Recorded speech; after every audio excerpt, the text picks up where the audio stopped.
The day my oncologist gave me a severely limited prognosis, my mother asked where the parking validation was. My sister asked if my apartment lease could be transferred to her. My dad didn't ask a single question. He just looked past me. They spoke as if the outcome was already decided and was inconveniencing the living. I'm 34 now. This happened when I was 32, but it still lives in my body like scar tissue. Tender if you press it, numb if you don't. I used to believe my family was complicated, the way people say when they're trying to be polite about something rotten. We weren't the screaming, beer bottle throwing kind of dysfunctional. We were the quiet kind. The kind that smiles in public, brings casseroles to church friends, and weaponizes disappointment in private. My dad, Frank, ran his life like a ledger. In his world, every relationship had a balance sheet. My mom, Denise, was peacekeeping in human form. Always smoothing, always minimizing, always implying that if I were easier, everything would be fine. My sister, Alyssa, was the bright, hungry center of every room. Golden child energy with a soft voice and sharp elbows. And then there was me, the reliable one, the good one, the one who didn't cause scenes, who moved his own furniture, who didn't ask for help, who brought his own folding chair to family functions when there weren't enough seats because he didn't want to be a problem. I didn't know how conditional their love was until the day it had to cost them something. The symptom that didn't fit. It started with fatigue that didn't make sense. Not, I stayed up too late tired. Not, work is stressful tired. It was like someone had replaced my blood with wet sand. I'd wake up feeling like I'd already run 10 miles. I started bruising from nothing. An invisible bump against a doorframe. A faint fingerprint blooming purple across my arm.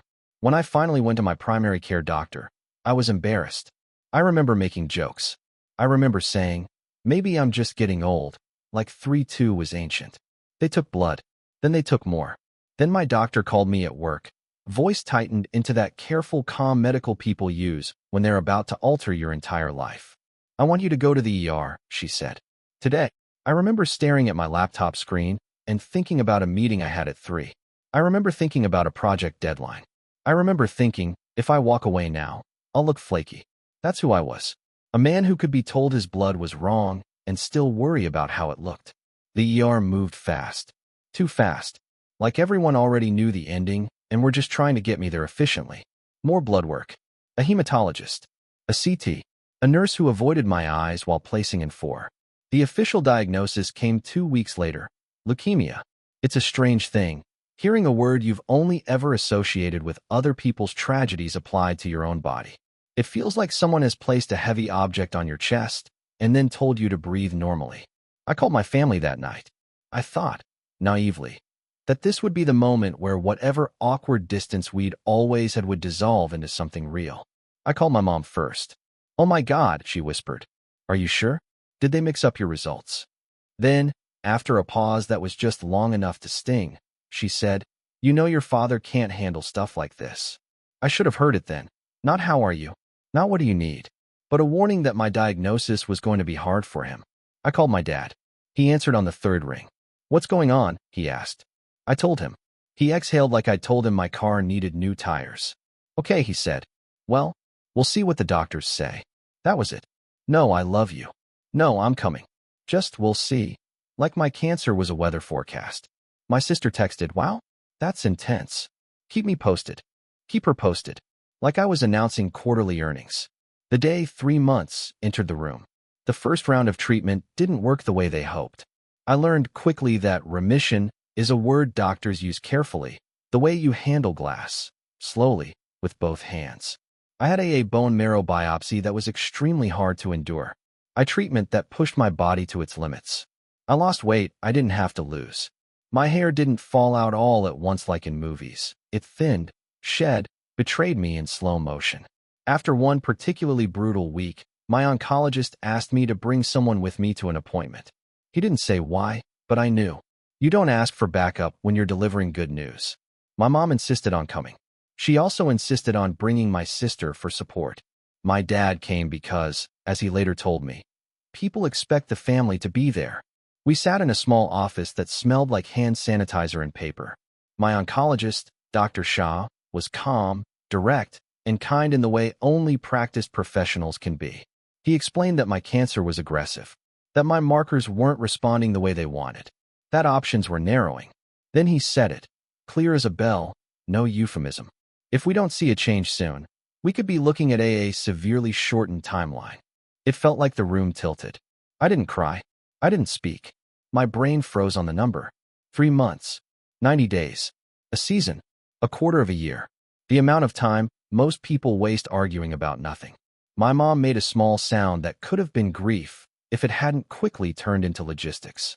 Okay, she said, blinking hard. So what does that mean practically? Like, will he be at home? Or is this going to be hospital? Dr. Shah answered her gently, explaining hospice, explaining possibilities, explaining uncertainty. My sister asked, is he in pain? And when Dr. Shah said, we can manage pain, Alyssa nodded like she'd heard what she needed and not announced more. My dad didn't speak until Dr. Shah stepped out to get paperwork. Then my dad leaned back in his chair and said, well, we need to talk about planning. I stared at him. Planning what? He looked at my mom, not at me. We should probably get his affairs in order, he said. Bank accounts, will, all that. It was the way he said his affairs like I wasn't sitting there, alive, listening. My mom's eyes were wet, but her voice was brisk. We should also think about the apartment. If he can't work, rent will become, you know. My sister finally looked at me. There was something in her expression I can only describe as calculation wearing sympathy's mask. If you're not going to be around, she said carefully, we should make sure your things don't become a burden. A burden. My life, my books, my furniture, my clothes, my photos, reduced to a future chore. I remember blinking and thinking, are they grieving me? Or are they clearing space? The appointment ended. We walked out. In the parking lot, my mom fussed about the sun, about the heat, about needing water. My dad complained about the hospital's traffic flow. And my sister said, so, do you have any, like, passwords? For your stuff? Right there. In the parking lot. Before I'd even made it to my car. I laughed, one sharp sound that surprised even me. What's funny? My mom asked, offended. Nothing, I said. Just nothing. Hospital days and the way they treated the dying. When you're that sick, your world becomes small. Your schedule is vitals, meds, blood draws, nurse visits, nausea, sleep, repeat. You start measuring time by 4 bags and pill cups. You start feeling grateful for ridiculous things. Ice chips, a warm blanket, a nurse who talks to you like you're still a person. That's what made it so obvious when my family wasn't doing it. They visited in shifts, but it felt like duty, not love. Like they were clocking in. My mom would arrive, adjust the little table near my bed, wipe a corner that wasn't dirty, and then sigh dramatically. This is just so hard, she'd say. On all of us. On all of us. Like my body wasn't the one being poisoned to save itself. She'd talk about my aunt's opinion, about what the neighbors were asking, about how people were praying, and how she had to respond to so many messages, and it was exhausting. Meanwhile, I was learning how to pee in a plastic container without spilling. My sister took selfies in the hospital bathroom once. Just her face, perfect lighting, captioned something like hard days. Hold your loved ones close. She didn't include me in the photo. I was literally down the hall, hooked up to N4. My dad would stand at the foot of the bed, arms crossed, and ask me numbers questions. How much sick time do you have left? Are you still paying your car insurance? What's your beneficiary situation? The first time he asked about my life insurance, I thought he was being practical. The second time, it made my stomach clench. The third time, I asked him bluntly, why do you care so much about what I have? He didn't flinch. Because if you walk away a mess, your mother will end up handling it. Translation, don't inconvenience us with your death. I began to dread their visits. Which is a horrible thing to admit, because the world loves the image of family gathered around the sick bed, love conquering everything. My reality was my mom sighing and my dad tapping his watch like the parking meter was running. One night, I woke up in pain, intense discomfort that felt like a wrench twisting my insides. A nurse called the doctor, adjusted meds, and sat with me while the worst of it passed. Her name was Lila. She had kind eyes and a calm voice. When I finally could breathe again, she said, do you have anyone coming tonight? My family visited earlier, I said, the word family tasting bitter. Do you want me to call them? She asked. I pictured it. My mom annoyed at being disturbed, my dad irritated, my sister sending a quick can't, Busy text. No, I said. Please don't. Lila didn't judge. She just nodded like she understood more than I'd said. After that, the nurses became my real support system. The tech who smuggled me ginger ale when my stomach was turning. The older nurse who adjusted my pillow and called me honey, like she meant it. The resident who explained things twice because he could see fear behind my questions. My family acted like visitors at a museum exhibit titled "My Son Has Cancer." They looked, they commented, they left. The moment I realized they focused on logistics instead of my recovery. A few weeks after the prognosis appointment, my dad showed up alone. He didn't bring coffee, or a book, or anything normal. He brought a folder. I've been talking to a financial planner, he said, setting it on the tray table like he was presenting a sales pitch. I stared at it. Why? Because we need to be prepared, he said. If you know. If you what? Die? Expire? Stop being an issue? He flipped the folder open, and I saw my name on printed forms. He'd already filled in sections. He'd already highlighted lines. You just need to sign, he said, and his pen hovered in his hand. I felt something cold spread through me. What is it? He hesitated, an unusual crack in his certainty, then said, It's mostly to streamline things. Power of attorney, medical decisions, that sort of thing. I reached for it. My hand shook. It wasn't just medical decisions. It was control. It was access. It was the kind of paperwork that lets someone become your shadow, your gatekeeper, your voice. I'm not signing that, I said. His face hardened instantly. Don't be difficult. Don't be. I laughed, but it came out hoarse. I'm dying, and you're calling me difficult? He leaned in. I'm trying to help your mother. And there it was again. Not helping me. Helping her. Managing optics. Managing burden. Managing paperwork. Managing the problem. I have a lawyer, I said, though I didn't yet. If there's anything to sign, it goes through him. My dad's eyes narrowed. You don't have time for games. Then stop playing them, I said quietly. He left without saying goodbye.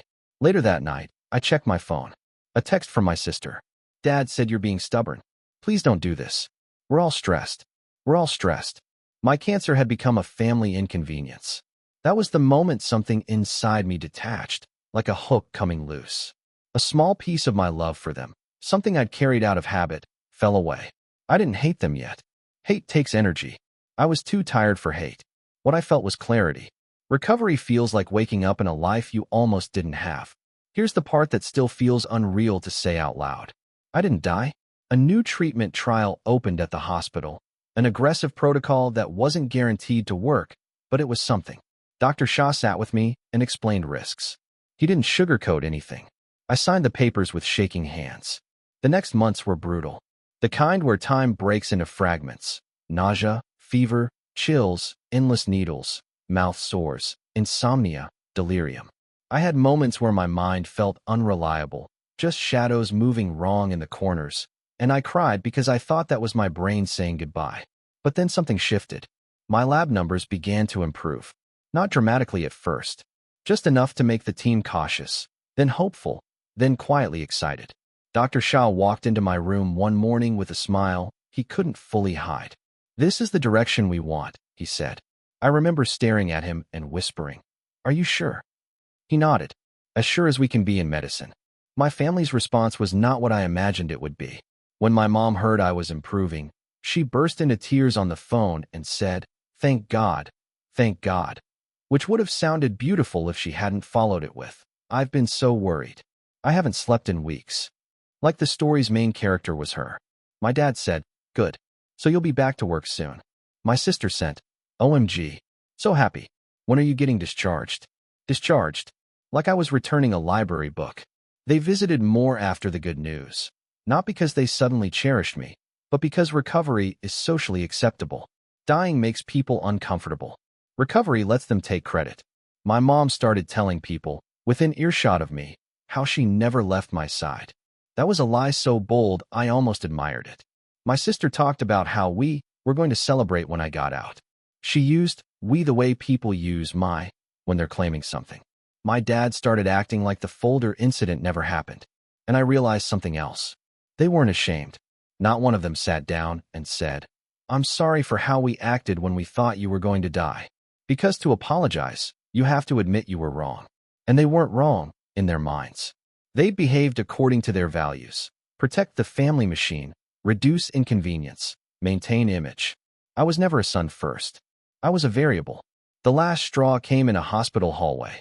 I was being discharged after a long stretch inpatient. I looked like a different person, gaunt, pale, slow. But I was alive. My mom and sister came to pick me up. My dad couldn't get off work. In the elevator down to the lobby, my sister was scrolling on her phone. My mom was holding a bag of my things. Alyssa said casually, without looking up, "So, since you're better now, we can probably stop all this weird tension, right?" I stared at her. What weird tension? She finally looked at me, eyes bright with practiced innocence. Like, you were kind of snappy before. With Dad. About paperwork and stuff. Paperwork and stuff. My mom jumped in. Honey, we were all scared. People say things when they're scared. I felt my pulse in my throat. What did I say? My mom blinked. What do you mean? I took a breath. My body was still fragile, and anger felt like lifting something heavier than I should. I said, what did I do that needs smoothing over? My sister sighed dramatically, like I was exhausting her. Okay, wow, you're still doing this. And my mom, my peacekeeping mother, said the sentence that ended everything. Don't punish us just because you're sensitive, sweetheart. We did our best. Sensitive. That word hit harder than 3 months. Because it wasn't just a dismissal. It was a rewrite. It was them turning my reality into my flaw. The elevator doors opened. People walked in and out, living their normal lives, carrying coffee, laughing, complaining about the weather. And I stood there, holding my discharge papers, realizing that if I went home with them, if I let them keep their keys to my life, I would spend the rest of my second chance being treated like a problem that didn't die on schedule. I walked out of the elevator and said, I'm not going with you. My mom's mouth fell open. What? I'm going home, I said. But not with you. My sister's eyes narrowed. Are you serious right now? I looked at her and felt nothing. Not hate. Not love. Just emptiness. Yes, I said. Then I turned to the nurse at the desk and asked if they could call me a rideshare. My mom grabbed my arm. Not hard, but possessive. You're making a scene, she hissed. I pulled my arm away gently. No, I'm leaving one. Cutting ties is not one dramatic moment. It's 1,000 small, brutal choices. People love the fantasy of the clean break. The mic drop text. The door slam. The final speech that makes everyone understand. Real life is uglier and quieter. For the first week after discharge, they bombarded me with messages that sounded concerned but carried a hidden hook. How are you feeling? Followed by, we need to talk about the bills. Do you need groceries? Followed by, your father feels really hurt. We love you. Followed by, why are you doing this to us? The second week, my dad showed up at my apartment unannounced. I hadn't told them my exact discharge time, but my mom had access to my patient portal because, at some point early on, I'd given it to her to help. I changed that immediately. Changed passwords. Removed access. Locked down my medical information like it was classified. My dad stood in my doorway, looking around my living room as if inspecting a property. You look like hell, he said. Nice to see you too, I replied. He held out the same folder. Let's finish this properly, he said. I didn't take it. No. His jaw tightened. Why are you acting like this? I laughed softly. You mean, why am I acting like the son you thought was about to die? His eyes flashed. That's not fair. Oh, I said. What part is unfair? The part where you tried to get me to sign away control when I was terrified? The part where you talked about my possessions like they were a chore? The part where none of you treated me like I mattered unless I was convenient? My dad's face went flat, like a switch flipping off emotion. Listen, he said, voice low. Families do what they have to do. You're alive now. Great. But don't make this into a moral crusade. A moral crusade. Like expecting basic compassion was self-righteous. I looked at him. Really looked. And I saw a man who could not love me in a way that cost him pride. I'm not making it into anything, I said. I'm choosing what happens next. He stepped closer. You're going to regret this. Maybe I would have, if I'd still been the man who begged silently for crumbs of affection. But cancer changes your math. When you've stared at the end, you stop bargaining with people who wouldn't hold your hand in the dark. I held the door open wider. Walk away, I said. He didn't move at first. He looked like he couldn't believe I'd said it. Then he walked out. My mom cried on the phone for days. My sister posted vague social media quotes about toxic people and boundaries as if I was the villain for drawing one. Extended family reached out. A cousin asked if I was okay. An aunt said, "Your mother is devastated." Nobody asked why I was done. They asked why my mom was sad. I answered the ones who mattered with the simplest truth I could manage. They treated me like I was already gone. Now I'm acting accordingly. Then I stopped answering. I blocked numbers one by one. My phone got quieter. My apartment got quieter. My life got quieter. And in that quiet, I began to heal in a way chemo never could. The new life wasn't glamorous. It was mine. Recovery is not inspirational Instagram content. It's fatigue. It's follow-up scans. It's fear before every appointment. It's waking up at 3 a.m. convinced your body has betrayed you again. It's learning to eat slowly because your stomach doesn't trust you. But it's also small miracles. Walking around the block without needing to sit down. Tasting food again. Hair growing back unevenly like a stubborn promise. Laughing and realizing it doesn't hurt. I started therapy. Not because I wanted to talk about my feelings, but because I didn't know what to do with the anger that kept showing up in odd places, at the grocery store, at work, in the quiet when I should have been grateful. My therapist said something in the second session that made me go still. Sometimes surviving exposes what was already true. I thought about my family, about how they treated me when the mask slipped, about how quickly they tried to reclaim control once I lived. They hadn't changed. The situation had just revealed them. And I realized that cutting them off wasn't revenge. It was sanity. I wrote a letter I never sent, just to get the words out of my body. You don't get to treat me like an inconvenience in my own death, and then celebrate my survival like you earned it. I didn't need them to read it. I needed to finally hear myself. The last contact. About 8 months after my discharge, I got a call from an unknown number. I answered because, ironically, cancer teaches you that unknown calls might be doctors. It was my mom. Her voice was sweet, careful. "Hi, honey." My stomach tightened. "How did you get this number?" "I'm your mother," she said, like that was an answer. I didn't speak. She sighed. "We're having a family dinner next Sunday. Your father thinks it's time to move forward." Move forward. Not apologize. Not repair. Just proceed. "I'm not coming," I said. Her tone sharpened. "Are you still punishing us?" "I'm protecting myself," I replied. A pause. Then, softer, "We almost lost you." I laughed, and it wasn't kind. "No," I said. "You almost had to deal with losing me. That's different." She inhaled sharply. "That's cruel." "What's cruel?" I said, voice steady. "Is asking your dying son about parking validation. What's cruel is calling me sensitive when I tell you it hurt. What's cruel is treating my life like paperwork." Her voice wavered. "We did our best." And that's when I understood the final, unmovable truth. They were never going to admit what they did. Because their best was the best they were willing to offer me. I felt an unexpected calm settle over me, like my body finally unclenched a muscle it had held tight my entire life. "Then it's still not enough?" I said. She started to cry. I didn't. I listened for a moment, not because I owed her comfort, but because I wanted to be sure I wasn't reacting out of impulse. I wasn't. I said, "I'm alive. That's my miracle. And I'm not spending it begging to be treated like I matter." Then I hung up. I changed my number the next day. The part nobody tells you. People act like cutting off family is a single decision. Like you do it once, then move on. In reality, it's a choice you make again and again. On holidays. On birthdays. When you're sick and your old reflex says, "Call mom." Sometimes I still reach for my phone in a quiet moment and feel the ghost of that habit. And then I remember my sister asking for my passwords in a hospital parking lot. I remember my dad's pen hovering over documents he pre-filled while I was still trying to accept I might not see spring. And the habit dissolves. Here's what I gain when I cut ties. Peace. Real peace. The kind you can feel in your shoulders. A home that isn't a stage where I perform easy son for approval. Friendships that don't come with a tally of what I owe. A life where being alive isn't something I have to apologize for. Sometimes people ask me if I regret it. I tell them the truth. I regret that my family made it necessary. I don't regret choosing myself. Because cancer didn't just threaten to take my life. It showed me who would hold my hand at the edge and who had focused on logistics instead of my recovery. And when I walked back from that edge, I did it alone. So I built a life that doesn't require me to crawl back to people who were only comfortable with me when I wasn't asking for much.